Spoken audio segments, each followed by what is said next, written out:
Hello crafty friends, it's Jess from jesscrafts.com, and today I'm here with a card for Tupelo Designs LLC, and I'm going to be making a Christmas card. I'm starting with a piece of red cardstock and some stencils. I have all of my stencils in these really super awesome stencil binders from Clarity Stencils, and so far Tupelo Designs is the only place that I've seen these, and I have been really pleased. I got one, liked it so much that I got another one, and now I have all my stencils in these books. I can easily flip through them, find the one that I'm looking for, or just browse them. Before I had them all just kind of like laid out in a basket, and I would flip through them. But I felt like that was really difficult to go through at times, especially if you don't have similar packaging for all of them. And so I've really been liking these, and I encourage you to give them a shot if you have a lot of stencils like me. Now in this instance, I am going to just tape down my stencil because I am just going to be doing a dabbing technique. I could have used my repositionable adhesive for this one, and I do hope to show that to you later this month. I've just taped down the stencil, and I've also taped my paper to my work surface so they won't move about. And this is Festive Berries Distress ink on top of red cardstock. This is just going to create a really subtle tone-on-tone pattern, and I'm using this Memory Box Snowflake Lace Stencil. I really love this stencil. I got it, I believe, back in November or October, and I've had it for a while, and I've found myself using it a lot because that detail on it is just so nice, and I find a variety of purposes for it. I also like that the snowflakes are what is in the stencil as opposed to leaving room for the snowflakes, so that way you can leave them white if you would choose to.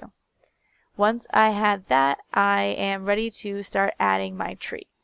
The thought behind this was Tupelo Designs, when you receive a package, has historically sent a little baggie with the Tupelo Designs LLC business card and just a little handful of buttons. It's like 2 or 3 really interesting fancy buttons. And so these have kind of been building up in my craft space, and I wanted to do something fun with them, and I've seen these traditional button tree Christmas cards for a number of years, so I thought this was the perfect opportunity to use up the little stash of buttons that I've been collecting.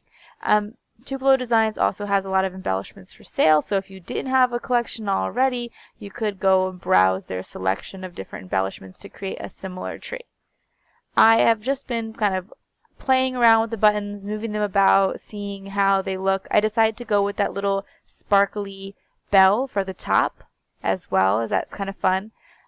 Tupelo Designs has sent some shaped buttons, and I didn't really feel like those worked out in this particular case because some of them have that little extra piece on the back.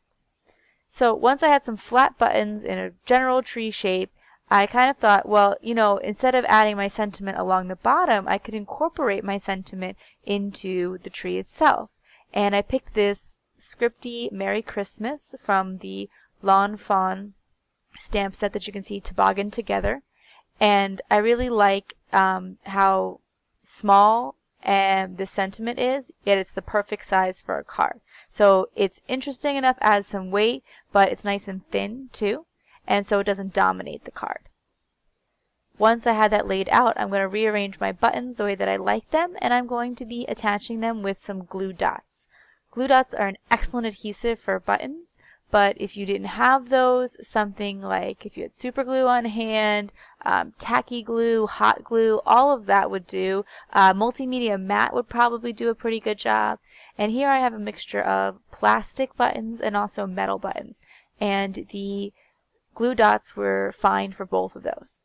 Now, if it's not obvious, this would not be a great card for mailing because it is quite bumpy at this point and quite heavy. So this is probably one card that I'll choose to give to somebody where I'm going to hand it to them or put it in with their gift. And then that way I don't have to worry about the extra postage or the sorting machines chewing it up.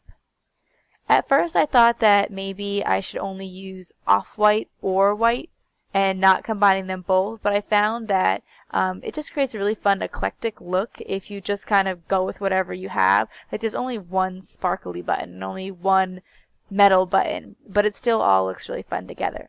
For this small jingle bell, the glue dot is bigger, and so you can actually just kind of smush the glue dot up and it will still work as a good adhesive. So if any of your buttons are a little bit smaller, you can cut a glue dot, or you can kind of ball it up and create a little like glue goober there.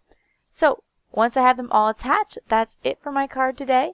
If you like this video, please give it a thumbs up. If you're interested in more crafting tutorials and want to see what else I'll be doing with products from Tupelo Designs LLC, be sure to subscribe to my channel and check me out next Tuesday for Tuesdays with Tupelo Designs. Thanks for watching. Bye.